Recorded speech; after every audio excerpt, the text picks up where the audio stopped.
विधानसभा अध्यक्ष रामनिवास गोयल को हुआ कोरोना, घर में हुए आइसोलेट। सीएम केजरीवाल भी हो चुके हैं कोरोना पॉजिटिव। कोरोना की पिछली लहर में भी मंत्री आते रहे हैं कोरोना की चपेट में। पूर्व दिल्ली के बाजारों में देखी जा रही है भीड़, लोग उड़ा रहे हैं कोरोना नियमों की धज्जियां। रेहड़ी पटरी की वजह से लगती है भीड़।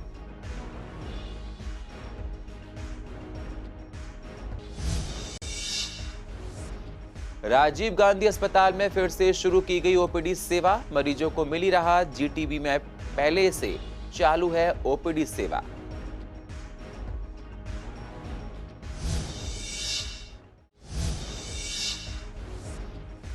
आतिशी ने लगाए ईडीएमसी पर आरोप, टैक्स के प्रस्ताव को वापस लेने के बावजूद बीजेपी भेज रही है नोटिस। बीजेपी ने बढ़ाया था 3 से 6 गुना प्रॉपर्टी टैक्स।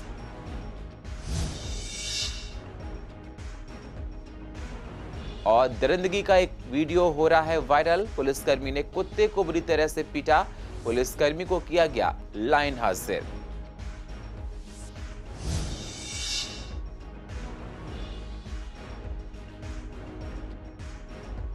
नमस्कार, स्वागत है आप सभी का सीसीएन में। मैं हूं आपके साथ सुनील चौहान और आप देख रहे हैं पूर्व दिल्ली खास। अब होते हैं रूबरू पूर्व दिल्ली की अहम खबरों के साथ। दिल्ली के विधानसभा अध्यक्ष और शादरा के विधायक रामनिवास गोयल कोरोना से पीड़ित हो गए हैं। इसकी जानकारी उन्होंने खुद ही दी है। रामनिवास गोयल ने घर में खुद को आइसोलेट कर लिया है। उन्होंने कहा कि पिछले दिनों में जो भी लोग उनके संपर्क में आए हैं उन सभी लोगों से अनुरोध है कि वो कोरोना जांच अवश्य करवाएं। सभी लोग सावधानी बरतें। इससे पहले दिल्ली के सीएम अरविंद केजरीवाल भी कोरोना पॉजिटिव हो गए थे। अभी हाल ही में ही स्वस्थ होकर काम पर लौटे हैं। दिल्ली की पिछली लहरों में भी सरकार के कई मंत्री कोरोना से पीड़ित हो चुके हैं। इनमें डिप्टी सीएम मनीष सिसोदिया और स्वास्थ्य मंत्री सत्येंद्र जैन भी शामिल हैं। इन दोनों को पहले राजीव गांधी अस्पताल में दाखिल कराया गया था और बाद में मैक्स साकेत में एडमिट कराना पड़ा। दोनों की हालत काफी नाजुक हो गई थी और उन्हें प्लाज्मा थेरेपी देनी पड़ी थी। इसके अलावा पिछली लहर में मंत्री गोपाल राय भी कोरोना की चपेट में आ गए थे। कोरोना के लगातार बढ़ते मामलों से पूर्व दिल्ली के बाजारों में भीड़ देखी जा रही है। लोग मास्क तो लगा रहे हैं लेकिन लापरवाही बरत रहे हैं और सोशल डिस्टेंसिंग का पालन भी नहीं कर रहे हैं। जब हमारी संवाददाता सोनिया शर्मा ने लक्ष्मीनगर के मार्केट का जायजा लिया तो देखा कि दुकानदार ऑड इवन का पालन तो कर रहे हैं लेकिन रेहड़ी पटरी वालों की वजह से एक ही जगह पर भीड़ बढ़ जाती है। वहीं जब हमारे संवाददाता मोहित शर्मा ने रोहताश नगर मार्केट का जायजा लिया तो पाया कि मार्केट में लोग कोरोना नियमों का पालन कर रहे हैं लेकिन बाजारों में काफी भीड़ देखी जा रही है। दुकानदारों का कहना है कि पुलिस वाले उनको काम नहीं करने देते हैं। पुलिस समय से पहले ही दुकान बंद करवाने के लिए आ जाती है। हम ऑड इवन के हिसाब से दुकानें खोल रहे हैं, उसके बावजूद भी पुलिस बदतमीजी करती है। आ तो रहे हैं अभी भी, बट कंपैरेटिवली देखा जाए तो कम है। बिकॉज अब ये ऑड इवन लग गया है तो थोड़ा सा तो कंट्रोल में है सिचुएशन, बट उतनी अब भी नहीं है जितनी होनी चाहिए, जिस हिसाब से केसेस पर डे के बेसिस पे बढ़ रहे हैं। हाँ, मास्क की तो अब भी दिखती है। इस मार्केट का नहीं कहूँगा, बट ओवरऑल अगर देखा जाए तो अभी भी दिखता है। मास्क होते हैं तो जैसे नीचे यहाँ तक है, ऐसा कुछ फ़ायदा नहीं उस मास्क का। देखिए मैडम, लक्ष्मी नगर मार्केट की बात की जाए तो ये सब इस क्षेत्र की मेन मार्केट है, सबसे ज़्यादा सबसे पुरानी मार्केट है। लोग तो यहाँ पर आएंगे चाहे आप कितना ही कोशिश कर लीजिए। सरकार को इंतज़ाम करने चाहिए थे, सरकार चुनावों में भी व्यस्त है। आप ये देखिए, जब इंतज़ाम करने का समय था, जब सरकारें पंजाब, गोवा और जो अपने जहाँ उत्तर प्रदेश वगैरह चुनाव हो रहे हैं वहाँ पर व्यस्त थी। अब लोगों को जीवन भी जीना है और ज़िंदगी भी चलानी है। बिल्कुल पूरी तरीके से हो रहा है। नहीं, मास्क लगवाते हैं, हमने शॉप पे भी लगवा रखा है, नो मास्क नो एंट्री। और जैसे भीड़ भाड़ कम करवा रखे हैं, जैसे एक के साथ 4 घुसते थे वो नहीं घुसा रहे हैं। उन्हें बाहर कहते हैं कि आप वेट करो, एक जने देखो। अलर्ट तो होना ही पड़ेगा जी। जो बिल्कुल जो है कुछ लोग लापरवाही कर रहे हैं उन्हें तो ध्यान रखना ही पड़ेगा इस चीज़।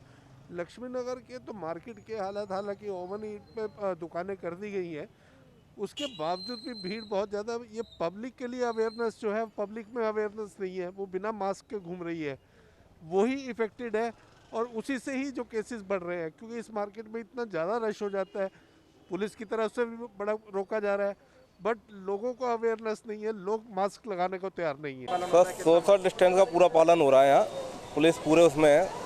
और जो है पुलिस परेशान भी काफ़ी कर रही है लोगों को। जैसे आप और मार्केट में जाओ तो बाज़ार भी लग रहा है, ठेले वाले भी परेशान हो रहे हैं।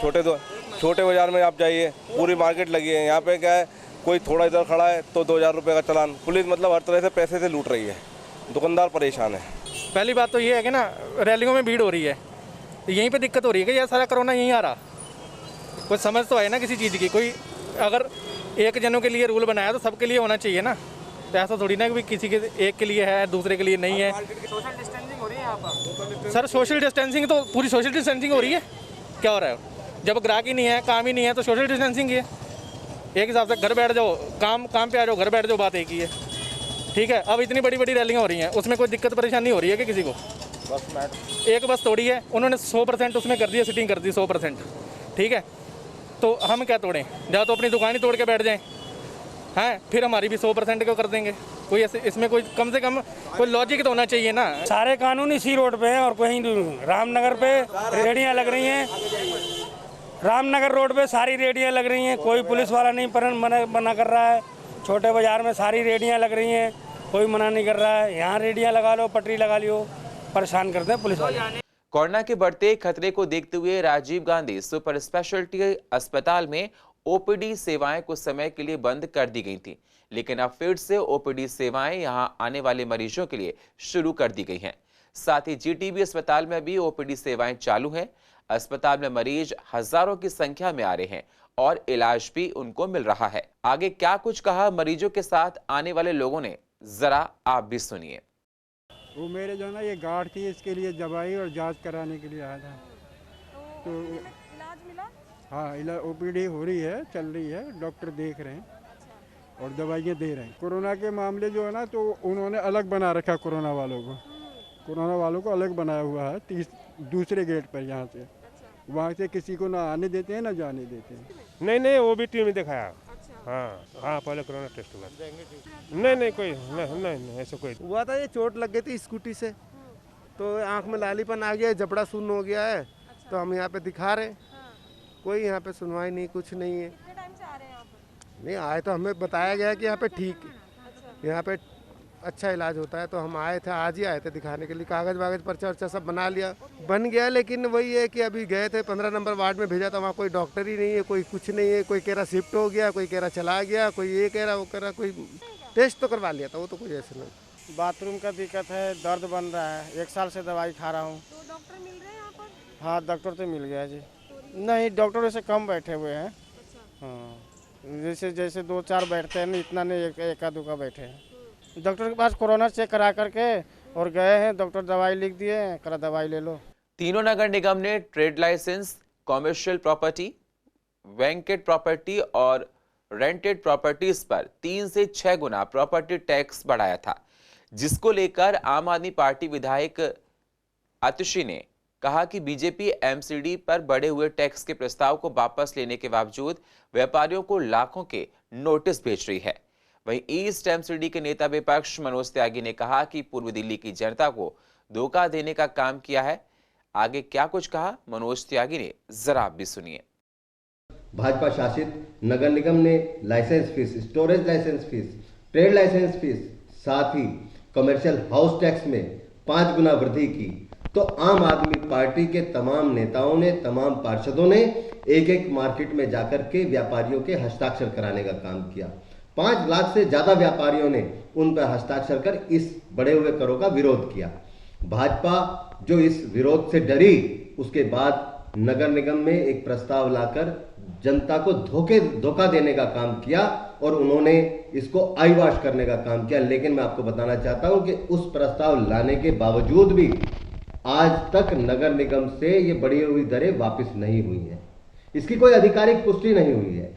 आज इससे साफ होता है कि भारतीय जनता पार्टी जनता को झूठ बोलकर, धोखा देकर राजनीति करने का काम कर रही है। जाफराबाद से दरिंदगी की एक वीडियो वायरल हो रहा है, जिसमें पुलिसकर्मी गली के कुत्ते को बुरी तरह से पीटता हुआ नजर आ रहा है।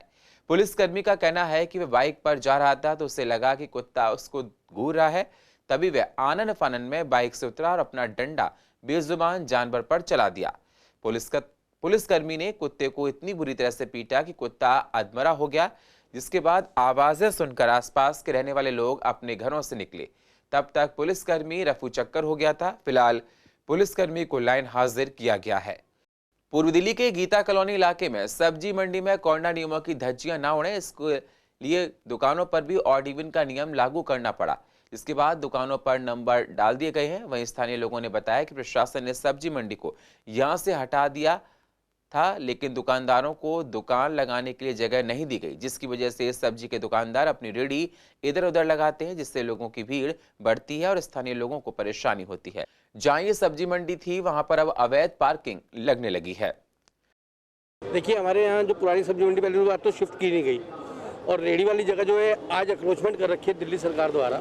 ना उस जगह का कोई हल निकलता है और ना कोई साधन है। आए दिन कोई ना कोई झगड़े होते रहते हैं। दूसरी बात, और मंडी की दुकानें जो है वो हट चुकी हैं, उनको ना कोई जगह दी गई और ना लागू की गई। देखिए, भीड़ भाड़ तो नॉर्मल तरीके से होती है, रेहड़ी पटरी नहीं लग रही और पार्किंग बहुत ज़्यादा है। पार्किंग के कारण आए दिन गंद पड़ा रहता है वहाँ पे और कोई कार्रवाई नहीं होती। रेडी तो देखो जी, पहले भी लगती थी, रेडी अब भी लग रही है। रेडी से उतना कोई प्रॉब्लम नहीं है, बट थोड़ा सा जो मंडी वाला एरिया खाली हुआ है, वो खाली होने के चक्कर में उसमें गंदगी ज़्यादा इकट्ठी हो जाती है। आप जाके देखिए, वहाँ पे बीमारियाँ फैलने का डर रहता है। तो हमारी यही है कि एक बार उसको साफ़ सफाई कराई जाए। बिल्कुल लगती है जी, अब गरीब है, रोटी तो खाएगा, कहीं ना कहीं तो लगाएगा। थोड़े बहुत पहले से तो कम है, पर थोड़ा बहुत ही है, ज़्यादा नहीं। और ऑड इवन में तो सब सही चल रहा है। पूरे मार्केट एसोसिएशन ने बैठ के अपना डिसाइड किया हुआ है कि किसी भी तरीके से कोरोना के नियम का उल्लंघन ना हो। पूर्व दिल्ली नगर निगम की एक योजना तैयार की है, जिसमें एडीएमसी 37 नई पार्किंग साइट बनाएगी। नगर निगम, डीआईडीसी और दिल्ली विकास प्राधिकरण के साथ नई साइट के लिए MOU साइन किया जाएगा। ईस्ट एमसीडी के स्थायी समिति के अध्यक्ष वीर सिंह पवार ने बताया कि इन पार्किंग साइट के लिए जिन इलाकों को चिन्हित किया गया है, उनमें पूर्व दिल्ली के आनंद विहार, लक्ष्मी नगर, मयूर विहार, दिलशाद गार्डन, प्रीति विहार के साथ कई और साइट्स और भी शामिल हैं। आगे क्या कुछ बताया इन पार्किंग के साइट्स के बारे में वीर सिंह पवार ने, आप भी जरा सुनिए।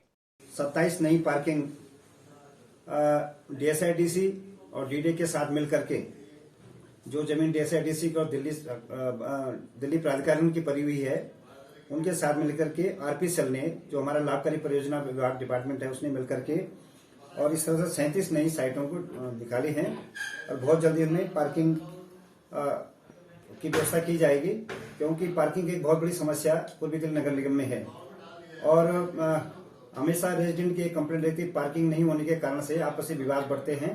इससे उनको देखते हुए इस तरह से 37 नई पार्किंग के भी हमने टेंडर निकाले हैं। गांधीनगर के बीजेपी विधायक अनिल वाजपेयी ने अपने क्षेत्र की समस्याओं को लेकर केंद्रीय आवास विकास मंत्री और पेट्रोलियम मंत्री हरदीप सिंह पुरी से उनके कार्यालय में मुलाकात की। अनिल वाजपेयी समेत कई और विधायक भी मिले। सभी विधायकों ने अपने अपने इलाके की समस्या हरदीप पुरी के सामने रखी। वहीं अनिल वाजपेयी ने पहले गांधीनगर विधानसभा में PNG गैस पाइपलाइन का काम शुरू करवाने के लिए पुरी का धन्यवाद किया। उसके बाद वाजपेयी ने महाराणा प्रताप पार्क, कांतिनगर का सौंदर्यीकरण और इसके पास गली नंबर 2, शंकर नगर एक्सटेंशन और कांतिनगर DDA के कई सालों से बंद पड़े समुदाय भवन में सिलाई centre, library, skill development centre खोलने का प्रस्ताव भी रखा है। राणा प्रताप पार्क जो है कांतिनगर में, उसके ब्यूटिफिकेशन के लिए, और एक हिस्सा उसका, 2 हिस्सा खाली पड़ा है बिल्कुल। एक हिस्से में स्पोर्ट्स स्टेडियम और दूसरे हिस्से में महिला पार्क, और उसके पूरा ब्यूटिफिकेशन के लिए उनके लिए हम गए थे।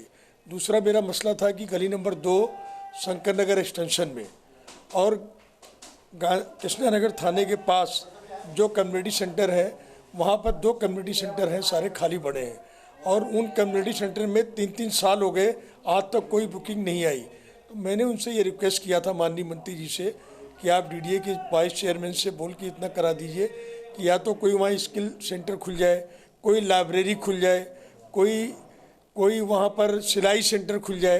तो ये सब 3 चीज़ों की मांग मैंने उनके सामने रखी थी। पूर्व दिल्ली के दिलशाद गार्डन पर बना बस स्टैंड काफी समय से जर्जर हालत में है। बस स्टैंड की स्थिति इतनी खराब है कि कभी भी इस पर लगी हुई छत गिर सकती है। साथ ही बरसात के समय बस स्टैंड से पानी टपकता है, जिससे लोग काफी परेशान हो जाते हैं। वहीं बस पर कोई बोर्ड भी नहीं लगा है, जिसकी वजह से कौन सी बस कब आएगी, कौन सी नहीं, ये जानकारी नहीं मिल पाती है, जिससे यहाँ आने जाने वाले लोगों को तमाम परेशानियां भी उठानी पड़ती हैं।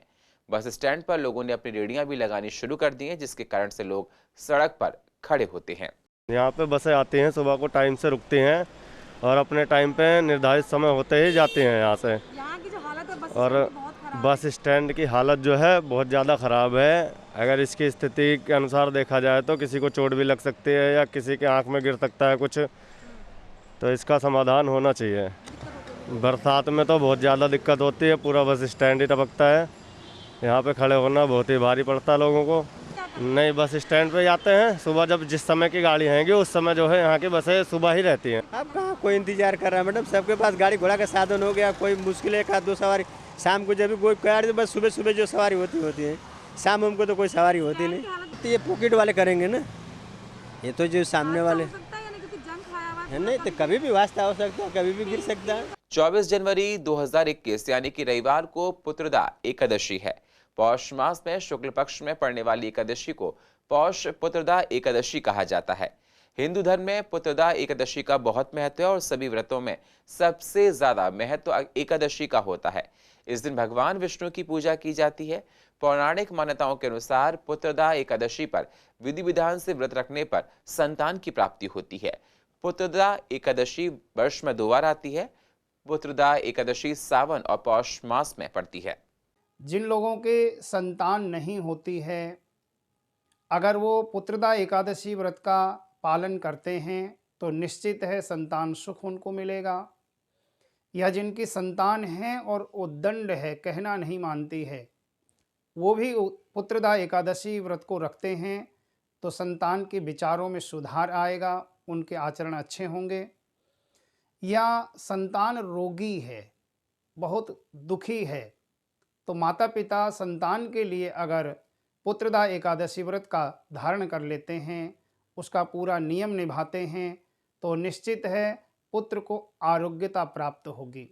और कृत्तिका नक्षत्र, रोहिणी नक्षत्र, एकादशी के दिन दोनों का मिलन होना, ये जातक के लिए, जो व्यक्ति व्रत रखते हैं उनके लिए बहुत ही बड़ा महत्व। और पूर्व दिल्ली की अधिक जानकारी के लिए आप YouTube पर जाकर CCN लाइव को सब्सक्राइब करें और फ्रेश अपडेट लेते रहें। और फिलहाल पूर्व दिल्ली खास में इतना ही। बाकी खबरों के लिए आप बने रहिए CCN के साथ। तब तक के लिए नमस्कार।